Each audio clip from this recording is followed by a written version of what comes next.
Medyo bad news. Maulap na panahon inaasahan sa Metro Manila at ilang bahagi ng South Luzon maging bukas ng araw ng kung saan may magaganap na total lunar eclipse. Pero nalalabi ng extreme Northern Luzon at ilang bahagi ng bansa may pagkakataon na masisilayan ito na may clear skies ang paligid. Pero Eastern Visayas at Mindanao patuloy na magiging maulap lalo na't mayroong surface trap na namumuo sa timog silangan ng Mindanao. At posibleng tropical wave magdadala ng malawakang ulan sa ilang bahagi ng Mindanao.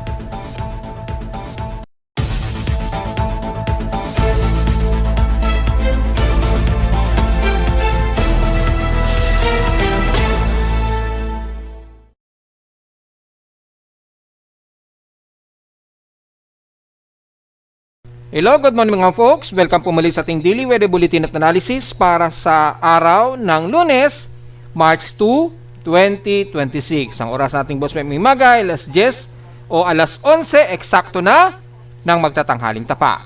Maulap at very overcast and gloomy ngayon ang umiiral dito sa amin sa Caloocan. So inasahan na maulap ang panahon natin sa Metro Manila dahil sa umiiral nga po na easterlies. At nagsasalubong siya sa medyo malamig na hangin dito sa bandang kanluran natin. Kaya nagkakaroon tayo na ngayon ng mahamog o halos sa maulap na himpapawirin na tumatawid mula dito sa bandang silangang bahagi ng bansa sa Luzon at tumatawid ng ilang kaulapan sa bandang Metro Manila hanggang bandang Central Luzon. Kaya inaasahan natin na magiging maulap tayo. So medyo bad news dahil kung magpapatuloy ang easterlies na ito, inaasahan ay magiging mas maulap tayo dito sa Metro Manila. Meron may mga ibang portion sa bandang Luzon, kabilang na ang extreme Northern Luzon ay mukhang clear skies tayo dyan. So sa mga astro chasers na mag-aabang sa darating na total lunar eclipse bukas po ng gabi o hapon, ay magandang mag-position tayo bandang siguro bandang Pangasinan. Yan, medyo clear skies din sa Zambales. Medyo clear skies din dyan at ilang bahagi ng extreme Northern Luzon. Sa katimugan ng bansa, medyo particularly rin tayo. So, hindi kasiguruhan na pagdating ng gabi, maganda ang tiyempo na clear skies tayo. So, at least in bad scenario, I expected magiging maulap po tayo. Lalo na dito sa NCR at buong Southern Luzon po. Since wala tayong masyadong aktibong lightning strikes, ay wala rin tayong masyadong mataas na water vapor. So, kalimitan ay magiging mas maulap lang talaga tayo at very gloomy ang panahon. Expected sa maghapon ay halos nagiging makulimlim po tayo. Pero patuloy na nagiging hot humid na panahon tayo at alinsangan dahil pa rin sa patuloy na easterlies. So, sa ating current conditions, overcast po tayo, gloomy haze at mostly cloudy umiiral dito sa amin sa Caloocan. So, inaasahan yan sa buong Metro Manila.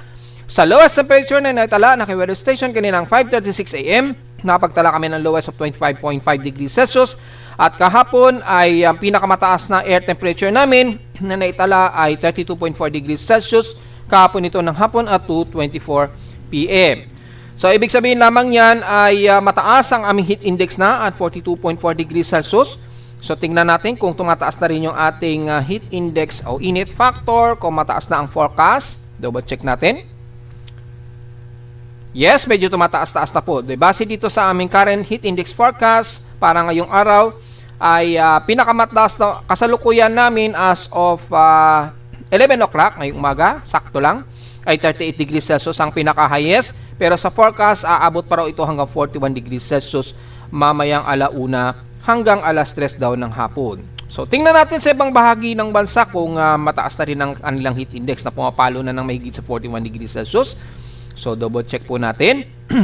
Magsisimula tayo sa may bandang Tugigaraw area. Well, medyo mababa pa rin naman sa bandang Santiago. Double check natin, 34 degrees Celsius lang. So, medyo mababa rin. Bandang Pangasinan, ito medyo mataas, 41 degrees Celsius. Sa bandang Dagupan, ang kasalukuyang unexpected na heat index forecast ngayong araw, 42 degrees Celsius po. At papalo ito hanggang 43 degrees Celsius mamayang alauna ng hapon. So mukhang kayo po may pinakamataas na heat index at naglabas na po si Pag-asa ng latest data nila for heat index forecast in 5 days. So pwede nyo na po makita yan sa webpage si Pag-asa or dito sa atin. Ang courtesy ni Pag-asa ang kanilang data. Makikita po yung kanilang 5-day forecast ay mapapansin hindi pa gaano kataasan ang heat index. Pero pagpasok po ng March 1, medyo tumataas-taas na po ang heat index sa may bandang Iloilo, yan, at bandang Coron, Palawan po. So in 2 days ay manatiling medyo mas mataas ang bandang Iloilo at bandang Coron, Palawan pa rin po. Yan pa lamang sa ngayon ang nakikitaan na may pinakamataas na heat index according yan sa forecast ni Pag-asa. Pero sa atin po ay dito sa example na lang sa Pangasinan, papalo ito na hanggang 43 degrees Celsius. At kung titingnan natin sa bandang Tarlac, nasa 38.6 degrees Celsius po. So medyo tumataas-taas na rin. Aabot ito hanggang 43 degrees Celsius mamayang alas 3 ng hapon dyan sa Tarlac. So medyo tumataas na rin talaga ang heat index sa iba't ibang panig ng bansa. Kung kay Pag-asa dadalawa lamang dito, medyo marami-rami na. So diretso tayo sa may bandang Batangas. So check natin kung mataas na rin. Well, medyo tumataas-taas na rin. 39 degrees Celsius. Pero so far hanggang 42 degrees Celsius ang pinakamataas sa kanila mamayang alauna hanggang alas 2 ng hapon. Sa may bandang Occidental Mindoro, sa may bandang San Jose, well, ito medyo hindi pa ganun kataas ang kanilang heat index. Pinakamataas na 38 degrees Celsius. So walang masyadong problema. According kay Pag-asa sa Coron, Palawan, mataas daw. So double check natin kung sa atin dito ay mataas nga ba. Well, base dito mababa lang. Pinakamataas 35 degrees Celsius. So magkaiba sa forecast ni Pag-asa. So tingnan na lamang ninyo in real time kung mataas ang inyong heat index. At dito, since maulap po, ay asahan natin mababa lamang ang heat index niyan, maging sa may bandang Mindanao. Mataas ang kanilang outside temperature, pero yung heat index hindi ganoon katindi dahil medyo mababa ang kanilang outside humidity. So medyo drier kasi sila. Samantala, nakataas din ang thunderstorm natin. Kalalabas lang din ngayong 10:59 o eksakto alas 11. Base dito sa data feed ni Pag-asa ay nakataas sa Visayas. Kani-kanina lang may kasama na rin ang bandang Mindanao. Meron sa may bandang Davao Occidental or Davao Oriental o kabilang na ang Davao City sa nakataas kanina. So ngayon lamang ay bago nila ngayon ay bandang Visayas muli. So titingnan natin yung pinaka-details ng hydrological section ng flood advisory and warnings. So activate natin yung thunderstorm. Wala namang nakataas na rain advisory, pero mapapansin po natin sa Visayas area ay nakataas na po ang ilang bahagi. Mostly ay medyo mataas dito sa may bandang expecting warning ng bandang Leyte, Bohol, yan nakataas po yan. Expecting warning po yan sa bandang Bohol, medyo mataas ang expecting thunderstorms. And the rest medyo mild lamang ang nakataas. Kabilang na ang NCR at ilang bahagi dito sa may bandang Isimno, Luzon, San Ilocos Norte, kabilang na ang bandang Tuguegarao at Cagayan. Yan, sa hilagang bahagi po ng Luzon. Sa Mindanao naman, nakataas sa bahagi po ng Misamis Oriental, Cagayan de Oro, Misamis Occidental, Lanao Region, Bukidnon, yan, Davao del Norte, kasama ng City of Davao, Davao del Sur at Davao Occidental, maging ang Davao Oriental nakataas ang thunderstorm watch. Gaya nga po natin sinasabi noong isang araw, expected na magkakaroon tayo ng mga scattered rain showers dyan dahil po may surface trap pong nabubuo dito. Bumababa ang atmospheric pressure dyan into 1,007 to 1,006 hectopascal. So, pwedeng maging tropical wave dyan or into shallow low pressure area anytime. Pero yung magiging typhoon o aktibong low pressure area siya, sa ngayon napakaliit pa ang posibilidad dahil nga po sa report natin noong isang araw, may resistance na po dito sa bandang Sulawesi, Indonesia. So, magdedepende yan kung magkakaroon ng complete Coriolis effect. At wala pa naman tayo nakikitaan so far na anumang Coriolis o anumang at least yung mean winds niya, yung kanyang convergence, wala pa tayo sa ngayon na nakikitaan as of now. Pero this week, malalaman natin kung tataas po yan at magkakaroon tayo ng mataas na convergence, 22 kilometers pataas po. Mag-update tayo niya sa Facebook page anytime mga folks. So, mula sa pinaka-lowest temperature na naitala kanina ay mula dito sa PH6 and past 24 hours, nangunguna naman ang Tuguegarao sa may pinakamataas na air temperature na 34.3 degrees Celsius, almost stationary, at sa lowest sa Baguio, 16.6 degrees Celsius po ang pinakamababang temperatura. Almost balik na po sa ordinary temperature niya na 17 degrees Celsius. At sa Inulan naman, patuloy na nakakaranas ang Borongan Eastern Samar na may 32.8 millimeters na total rainfall daw. So wala tayong pag-ulan so far. Ngayong ilang araw, kakadalawang araw pa lang tayo. So wala pa rin tayong nailtalang ulan dito sa Caloocan. Diretso agad tayo sa outside humidity na mataas ang concentration at 85%. Tumaas ito ng 2% since last hour. Atmospheric pressure 1011 hectopascals and steady ito since last hour. So mukhang wala tayong moderate air quality ha. Despite na inaasahan ang thermal inversion, so anytime magkakaroon tayo ng moderate air quality, so magmas pa rin po tayo sa mga sensitibong mga baga, lalo na Lunes ngayong araw. So inasahan natin na maraming mga sasakyan ngayong bumibiyahe. High tide and low tide status, so far low tide po tayo, pero again medyo maalon ang bahagya ang bandang silangan ng bahagi ng bansa dahil po sa umiiral na easterly. So obvious na po yun mga folks. Sa ating almanak, sumikat ang haring araw kaninang 6:11 AM at lulubog po ito mamayang 6:04 PM. At ang ating moonrise and moonset, waxing gibbous, bukas po, full moon na po, kasabay ng total lunar eclipse bukas po yan. Ngayon ay 98% illuminated na po ito. At mamaya pa pong hapon dito mag-moonrise by 5:01 PM. At bukas naman ito ng 5:47 AM ng madaling araw, lulubog. So, yung mga astro chasers natin, dito sa Metro Manila mukhang medyo bad news dahil mostly cloudy tayo. Natataon kasi meron tayong easterlies, malakas po yung ating easterlies. Once na may easterlies tayo, usually magiging mahamog po kasi ang himpapawid natin. So sana, tsumempo sana bukas na medyo clear skies tayo. Hindi kagaya ng pagkaamihan season pa, halos dry weather tayo halos. So yung cold breeze niya, nagdudulot po ng clear skies na matanaw natin ang maliwanag na himpapawid. Pero kapag malakas na po yung easterlies at sumasalubong siya dito sa silangan na kung saan mas mababa ang temperatura, nagkukos po yan ng maulap na himpapawid. No? Nagkakaroon tayo ng mga water vapor sequence o surface traps dyan. So yung eclipse po ay hopefully cross finger na lamang po, matanaw natin yan bukas. So i-ready pa rin natin yung ating mga telescope dahil yan ang una't huli lamang na lunar eclipse na magaganap na matatanaw natin sa Pilipinas. So, posibleng ilang dekada na naman, ilang taon na naman bago tayo makakakita ng panibagong ganitong phenomenon. So, wag na natin palagpasin pa yung pagkakataon bukas na masilayan ito.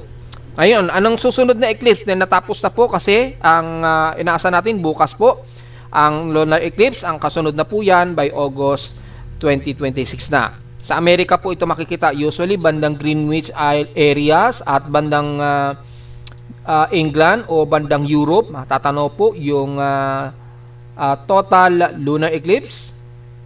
Yan, total solar eclipse, Total solar eclipse. Matatanaw yan sa pinaka direct spot dito sa may bandang island na to. Nakalimutan ko sa may bandang Greenland yan eh. Yan, So swerte naman ng mga Pilipino na nakatira diyan. Sa darating na Agosto, may total lunar eclipse na gaganap. Sa Amerika na naman ito makikita at Europe. Hindi natin matatanaw yan dito sa Pilipinas. So, yun po, yung malinaw yan mga folks. Samantala ay yung ating local weather outlook para ngayong Lunes, easterlies na po umiira. So, asahan natin, partly cloudy to mostly cloudy maghapon, isolated ang pag-ulan. At bukas doon ng Martes, partly cloudy daw. Sana mangyari ito at magkaroon ng maliwanag na himpapurin pagdating po ng gabi. Nasa natin maulap at maghapon natin. At highest and lowest temperature nito, 30 degrees Celsius and lowest temperature expected, 24 to 26 degrees Celsius. So, diretso agad tayo sa ating ginagamit na satellite imagery. Makikita nga po ang bahagi nga po ng NCR na magiging mas maulap po ang himpapurin natin ngayong araw. Yan, halos maghapon very gloomy at overcast po tayo sa Metro Manila. Ilang bahagi ng Calabarzon at bandang Camarines Norte. Mimaropa, magiging maulap din po, maging sa bahagi nga po ng Mindoro.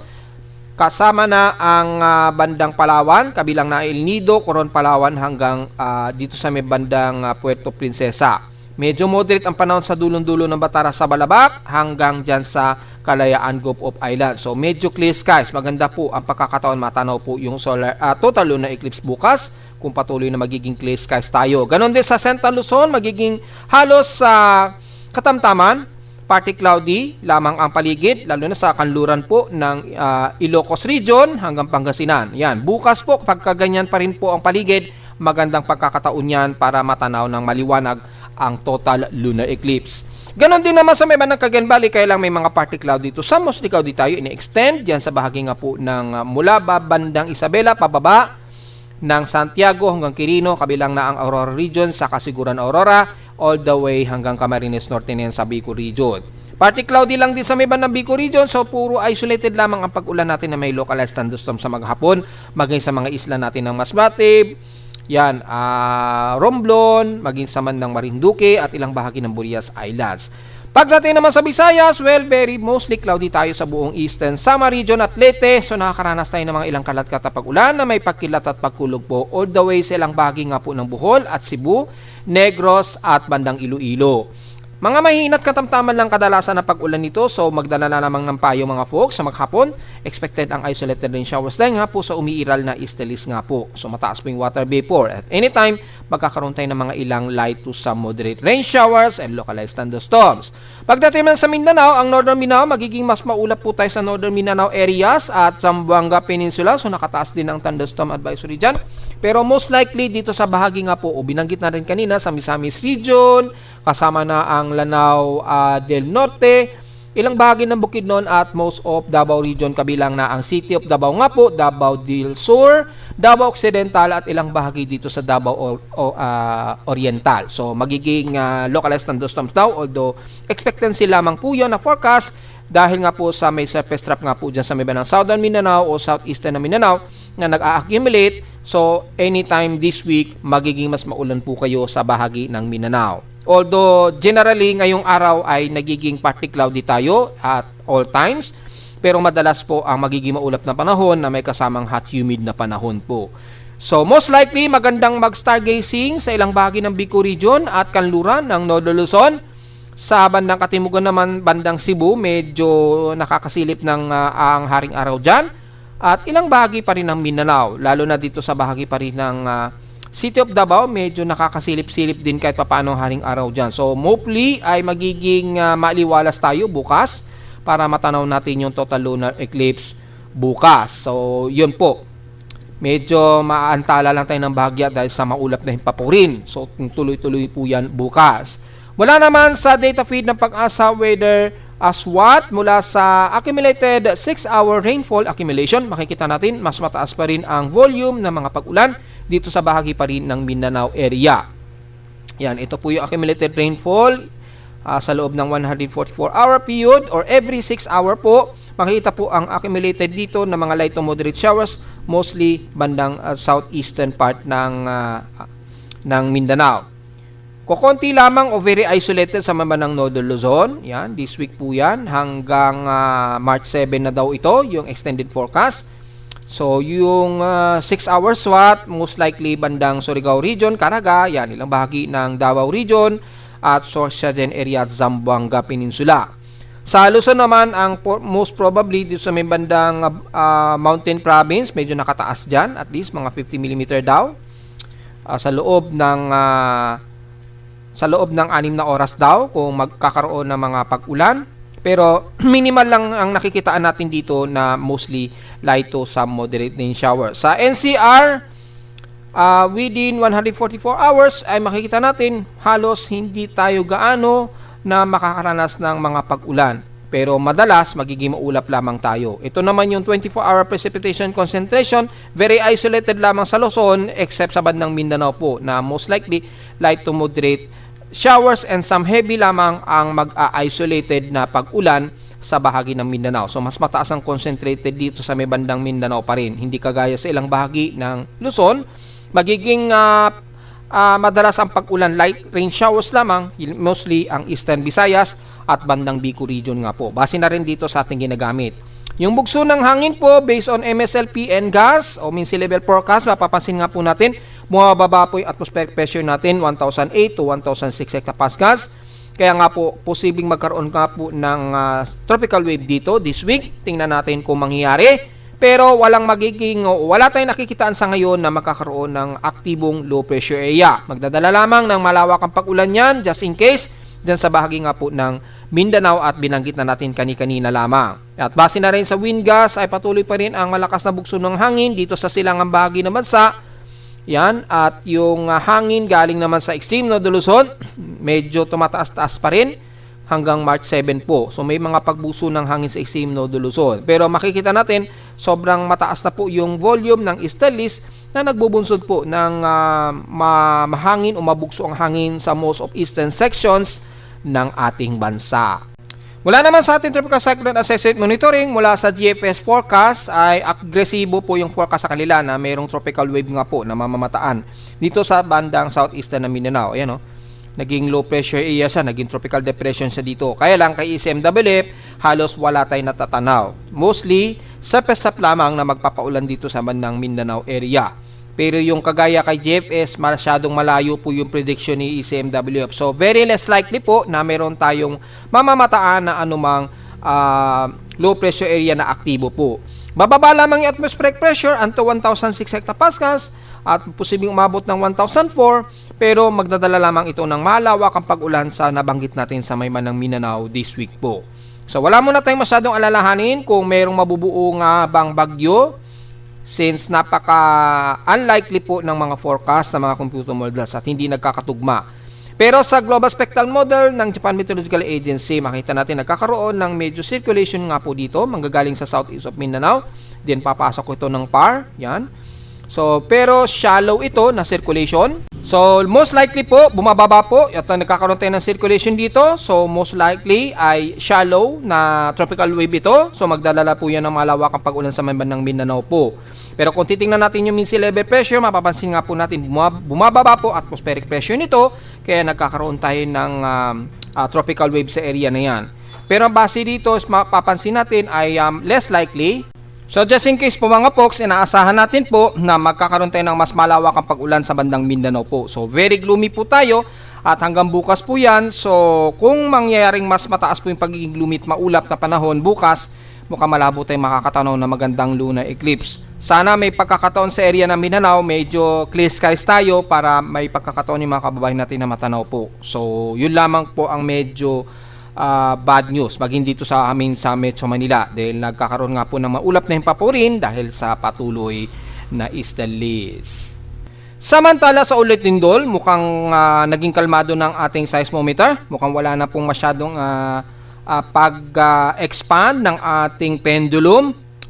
Normally po kasi yan kapag nagbabago yung klima. So once na totally expanded na po yung ating pendulum, tumatahimik na yung noise ng ating seismograph. So nakikita na lang natin dito yung natural na earthquake, kagaya na lamang nito kabandang hapon po, which is nagkaroon nga po ng magnitude 6.3, kaso malayo naman ito sa Pilipinas. Yan ay sa may bandang Fiji Islands region. Nagkaroon ng 6.3 magnitude na lindol na na-detect ng ating seismograph. Mula naman dito sa atin, mula ngayong araw, wala naman tayong na-detect na medyo malakas-lakas na mga pagginig so far. Yan, medyo tahimik naman. Pero sa short wave o short period seismograms ni PBOX, makikita natin mayroong naitala na magnitude 4 na naman sa may bandang Davao Occidental, sa may bandang Sarangani na naman ay may magnitude 4.6. Although halos bandang Sulawesi Indonesian region din ito. So patuloy pa rin ang mga pag-iinig sa may bandang Balot Island mula kaninang madaling araw po. Oras niyan 2:33 AM po. At may epicentral depth of 164 km ang lalim. The rest naman, so far, wala naman po tayong sumunod after dyan sa may bandang Balot Island. Yan, pero mga minor lamang po at mukhang madami-dami na rin po ang pumapasok na naman na bagong mga pagyiyinig. Yan, so yan lamang po at wala naman tayong iba pang malakas na mga pagyinig at kukunti pa lamang inaasahan nating total earthquake. So diretso agad tayo sa ating historical earthquake. Hopefully, na-separate na ito ni PBOX. Tingnan natin. For March 2026, well, hindi pa po nasa-separate. So, hindi po muna natin mabibilang yan. Yan. So, nagkahalo pa po yung total earthquake last month at nito ngayong buwan. So, hindi pa nasa-separate. Pero expected ko, konti pa lang po yung mga pag-iinig natin. Yan. So, wala muna tayong masyadong komento sa total earthquakes ngayon dahil konti pa lang naman totally yung mga paglindol ngayong March. At hindi pa masyado tayo nakakadetect ng mas maraming mga pag-inig. Although, may mga magnitude 4 na tayong naitala ngayon mula na rin po kahapon. So, take note na lamang. Kalimitan lang man bandang Mindanao po yung mga pag-inig so far. So mag-iingat pa rin tayo mga folks. So magbibigay tayo ng assessment para ngayong araw at mula noong recorded ng February. Mapapansin po natin yung ating monthly summary ay most likely in February ay 33 degrees Celsius ang pinaka-average high natin.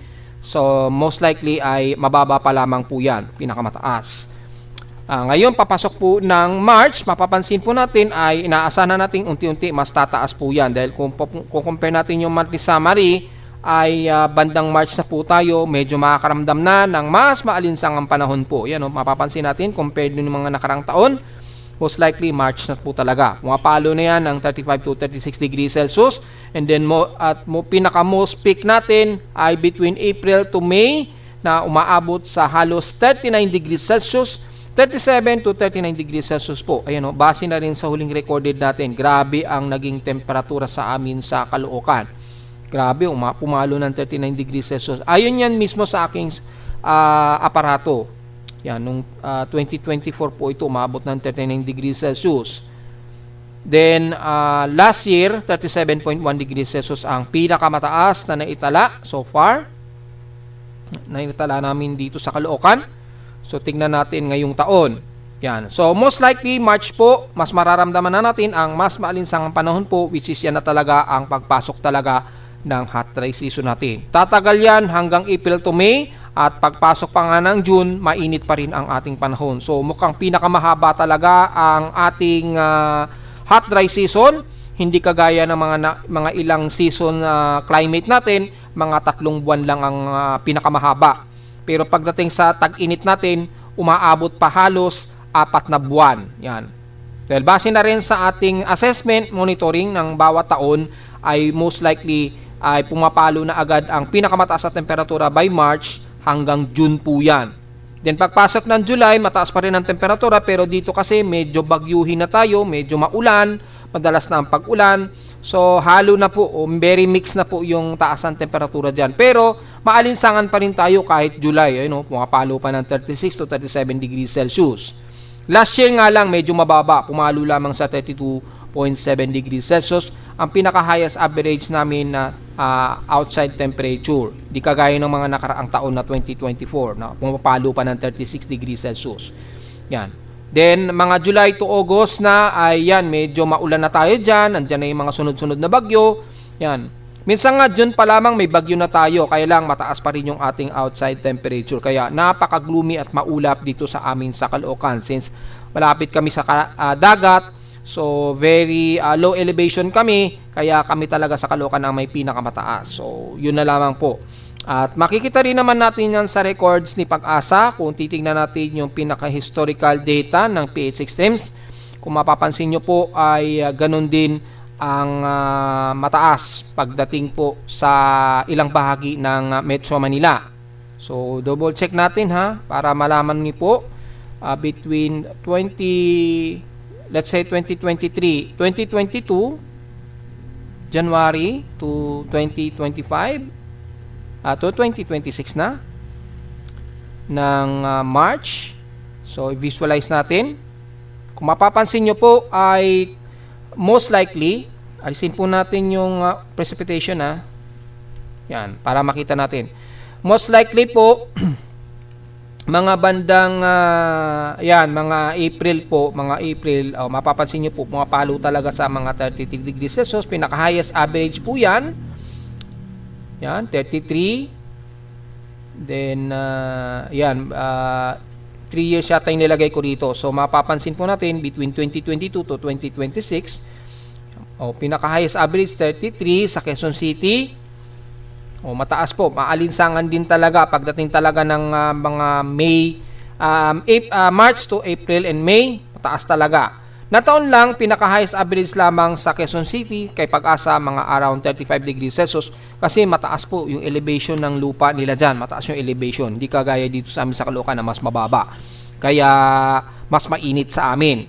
Dito sa bandang Quezon City, sa Science Garden, medyo mataas. Kaya hindi ganun umaabot sa mahigit na 35 degrees Celsius to 36 degrees Celsius ang highest average temperature ni Pag-asa. So malinaw naman po yan dito. Klarong-klaro po yung comparison. Pagpalo talaga yan ng mga bandang April, yan, lalo na. Yan ay talagang sumisipa yung grabing alinsangan. At narito naman ating 3-day to the weather forecast para sa ikalawang araw na ng March 2026.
At hanggang dito na lang po ating daily weather bulletin at analysis para sa araw, ikalawang araw na ng March 2026. Huwag mo kalimutan na mag-like, share, and subscribe po sa ating YouTube channel. Visit lamang anytime sa ating website na www.pimoweather.com para sa ibang detalyeng gusto malaman na hindi natin isama ngayong tanghali na sa ating report. Asahan natin na mas maulap po tayo, very gloomy po ang paligid natin dahil po sa easterlies. Kasabay ng sumasalubong talaga na malamig na temperatura sa bandang kanluran natin. At visit lamang sa ating website sa gusto malaman pa rin ang pinaka-dynamic events mula sa reading ng ating aparato sa Caloocan at sa data feeds mula sa iba't ibang weather agencies. Maraming salamat po mga folks at magandang araw po sa ating lahat.